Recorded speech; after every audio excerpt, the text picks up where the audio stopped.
Hello मेरे भाई रुद्र प्रताप, कैसे हो? अरे करण, आज अचानक से तू यहाँ पर कैसे आना हुआ? आजा बैठ। और बता, तेरे स्टूडियो का काम कैसे चल रहा है? रुद्र, मैं तुमसे किसी एक खास काम से मिलने आया हूँ। हाँ तो बताना यार, क्या काम है? रुद्र, मुझे एक शॉर्ट फिल्म के लिए स्टोरी चाहिए। हॉरर या फिर कोई भी चलेगी। वैसे तेरे नाना जी बहुत बड़े राइटर थे, उनकी कोई स्टोरी हो तो। मेरे नाना जी बहुत बड़े राइटर थे। उनके द्वारा लिखे हुए बहुत सारे बुक्स हैं। पर अरे याद आया याद आया। अरे वो अपने स्कूल टाइम पर तेरे साथ कुछ हुआ था, तू सारे दोस्तों को बता रहा था। नहीं नहीं, मैं उस घटना को याद नहीं करना चाहता। यार प्लीज़ हेल्प कर दे। वैसे भी डर क्यों रहा है? मेरे लाइफ की बहुत ही डरावनी घटना थी वो, पर एक चमत्कार भी था। कैसा चमत्कार? बताना प्लीज़। अच्छा ठीक है ठीक है। हम लोग फोर्थ स्टैंडर्ड में थे। उस समय फाइनल एग्ज़ाम का आखिरी दिन और 2 महीनों की बड़ी छुट्टी। छुट्टियों को लेकर बहुत ही खुश था मैं स्कूल से घर पहुंच चुका था। पापा फ़ोन पर बातें कर रहे थे और माँ उनके बगल में खड़ी थी। फ़ोन पर पापा मेरे नाना जी से बातें कर रहे थे। थोड़ी देर बाद पापा ने मुझे बताया कि इन 2 महीनों की छुट्टियों में नाना जी ने मुझे अपने पास बुलाया है। मैं काफ़ी खुश था क्योंकि मैं अपने नाना जी के घर पहली बार जा रहा था, क्योंकि हर बार नाना जी ही हमसे मिलने आया करते थे, तो मुझे कभी नाना जी के पास जाने का अवसर नहीं मिला। पर इस बार मेरे पास सुनहरा मौका था कि छुट्टियों में नाना जी के पास जाकर वहाँ बहुत सारी मस्ती करूं और नए दोस्त बनाऊं। दूसरे दिन सुबह मैं जल्दी उठ गया। मेरे जाने की सारी तैयारियां हो चुकी थी। पापा मुझे नाना जी के पास पहुंचाने के लिए ले जा रहे थे। पापा, हम लोग नाना जी के घर कब तक पहुंचेंगे? नाना जी का घर बहुत दूर है बेटा, हम लोग शाम तक पहुंच जाएंगे। लंबी यात्रा के बाद लगभग शाम के समय हम लोग पहुंच गए। गाड़ी से उतरते ही मैंने यहाँ वहाँ देखना शुरू कर दिया, पर मेरा मन उदास हो गया क्योंकि वहाँ पर 2 ही घर थे, एक नाना जी का और ठीक उसके सामने वाला किसी और का, पर वह भी घर बहुत ही पुराना और बंद था। मैं विचारों में डूबा हुआ ही था कि नाना जी और राजदेव हमारे सामने आ गए। थोड़ी दूरी पर एक गांव था जहां राजदेव रहा करता था।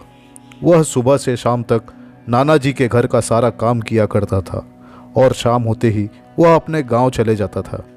नाना जी राजदेव को राजू बुलाते थे। हम चारों घर के अंदर आ गए। रुद्र बाबू, तुम्हें देखकर काफी खुशी हुई। और बेटा, आने में कोई परेशानी तो नहीं हुई? नहीं बाबूजी। ठीक है, तुम लोग रेडी हो जाओ, मैं खाना लगवाता हूँ। बाबूजी, मैं खाना खाकर तुरंत ही निकल जाऊंगा क्योंकि कल मॉर्निंग में अर्जेंट मीटिंग है। अरे, रात में कहाँ जाओगे? सुबह होते ही चले जाना। माफ कीजिए बाबूजी, पर जाना जरूरी है। हाँ ठीक है, वैसे भी तुम्हें टाइम कहाँ रहता है। डिनर के बाद हम लोग घर के बाहर ही खड़े थे। राजू पहले ही अपने घर जा चुका था। पापा भी जाने के लिए तैयार थे। उस समय मेरे मन में बार बार एक ही विचार आ रहा था कि मैं पापा के साथ चले जाऊं, क्योंकि वहाँ नाना जी के अलावा दूर दूर तक कोई नहीं था, ना कोई दोस्त, ना ही कोई दुकान। पापा गाड़ी में बैठ चुके थे। मैंने सोचा कि जोर जोर से आवाज़ लगाकर पापा को रोक लूं और उनके साथ ही चले जाऊं, परंतु नाना मुझसे बहुत प्यार करते थे। इस वजह से शायद उस समय मैं शांत रह गया और पापा चले गए। हम दोनों घर के अंदर आ गए। मैं नाना जी के साथ उनके कमरे में था जहां बहुत सारे बुक्स थे। नाना जी, ये नानी की फोटो है ना? हाँ मेरे बच्चे, यह तुम्हारी नानी की ही फोटो है। ना तो यहाँ कोई दुकान है, ना ही तो मेरे साथ खेलने के लिए कोई फ्रेंड है। मुझे भीड़ भाड़ से दूर यहाँ शांति मिलती है और इस शांत जगह पर रहकर ही मैंने देखो बहुत सारे किताब लिखे हैं। पर नाना जी यहाँ कोई दुकान ही नहीं है, अगर मेरा कुछ खाने का मन हुआ तो? अरे रुद्र बाबू, तुम परेशान क्यों होते हो? तुम्हें जो भी खाने की इच्छा हो राजू को बोल देना, वह सुबह आते समय ले आएगा। चलो अब जाकर तुम सो जाओ, मॉर्निंग में बातें करेंगे। Good night. गुड नाइट नाना जी। मैं अपने कमरे में आ गया। मुझे नींद नहीं आ रही थी। काफ़ी समय से मैं बेड पर पड़ा हुआ था। रात भी काफ़ी ज़्यादा हो चुकी थी। थोड़ी देर बाद आखिरकार मुझे नींद आ ही गई।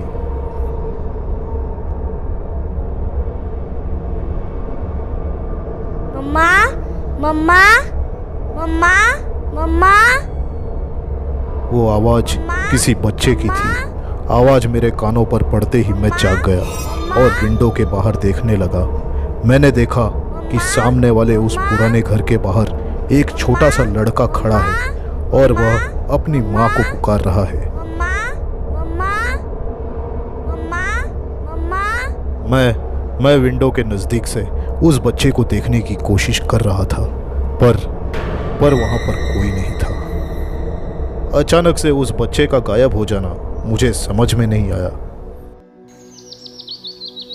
सुबह के 7 बज रहे थे। राजू भी घर आ चुका था, तो मैंने वह रात वाली उस बच्चे की घटना को नाना जी और राजू को बताया।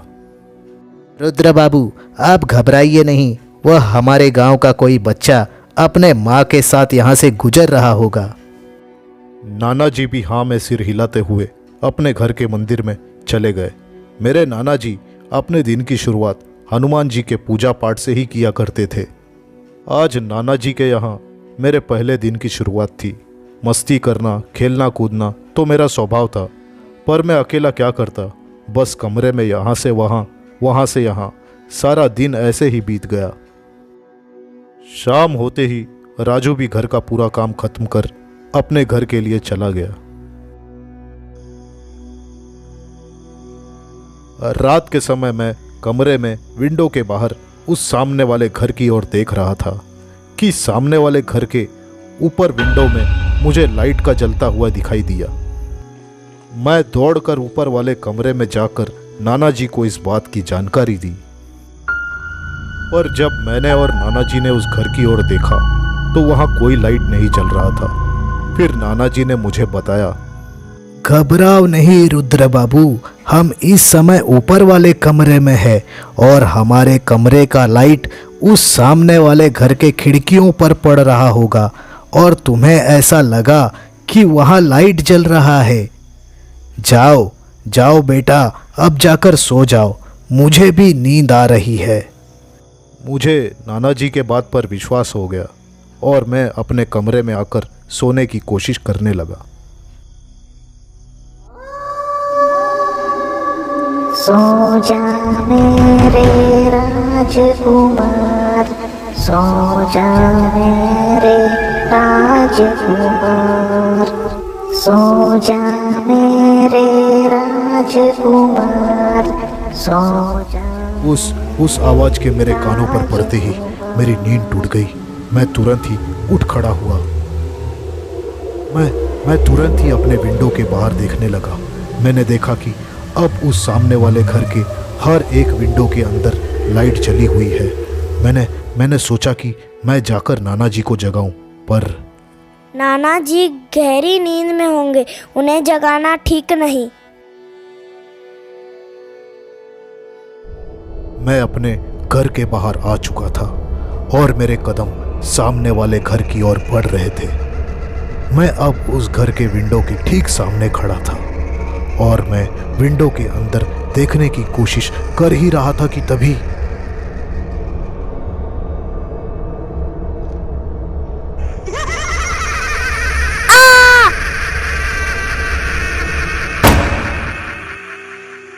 मैं वहीं बेहोश हो गया। उस औरत का डरावना चेहरा मैं आज तक नहीं भूल पाया हूँ। जब थोड़ी देर में मेरी आंखें खुली तो मैं खुद को उस घर के अंदर पाया। मैं तुरंत ही उठकर खड़ा हो गया। मैं घर के बाहर जा ही रहा था कि मेरी नज़र वहाँ एक टेबल पर रखे कॉइन पर पड़ी, जो कि मुझे अपनी ओर आकर्षित कर रहा था। मैंने वह कॉइन उठाया और उसे अपने जेब में रख लिया। मैं घर से बाहर जा ही रहा था कि डोर अचानक से बंद हो गया। मुझे ऐसा लगा कि कोई मेरे पीछे खड़ा है। मैं बहुत ही ज़्यादा घबरा गया। साहस जुटाकर पीछे देखा तो मैं बहुत ज़्यादा घबरा गया। वह औरत एक चुड़ैल थी और उसके पीछे वह बच्चा। मैं डरकर घर के एक कोने में जाकर बैठ गया। मैं बुरी तरह से कांप रहा था। वह चुड़ैल मुझे मारने ही वाली थी कि तभी घर का दरवाजा खुल गया और मैंने देखा वह एक परछाई थी। वह परछाई किसी और की नहीं, स्वयं हनुमान जी की थी। इतना देखते ही मुझे पता नहीं क्या हुआ। बस इतना याद है कि उस समय मेरे नाना जी मुझे अपने गोद में उठाकर उस घर से बाहर ला रहे थे और मेरी जब आंख खुली वह समय सुबह का था और नाना जी मेरे सामने खड़े थे। मैं डरते हुए नाना जी को वह रात वाली बातें बताने लगा, पर नाना जी ने मुझसे कहा, रुद्र बेटा, इतना डर क्यों रहे हो? ऐसा कुछ भी नहीं हुआ, बस वह एक सपना था। चलो रेडी हो जाओ, अब हम दोनों तुम्हारे माँ पापा के पास चलेंगे। यहाँ मेरा भी मन नहीं लग रहा है। इतना कहकर नाना जी चले गए। मुझे पता था कि वह सपना नहीं था। कैसे? तुझे कैसे पता चला कि वह सपना नहीं था?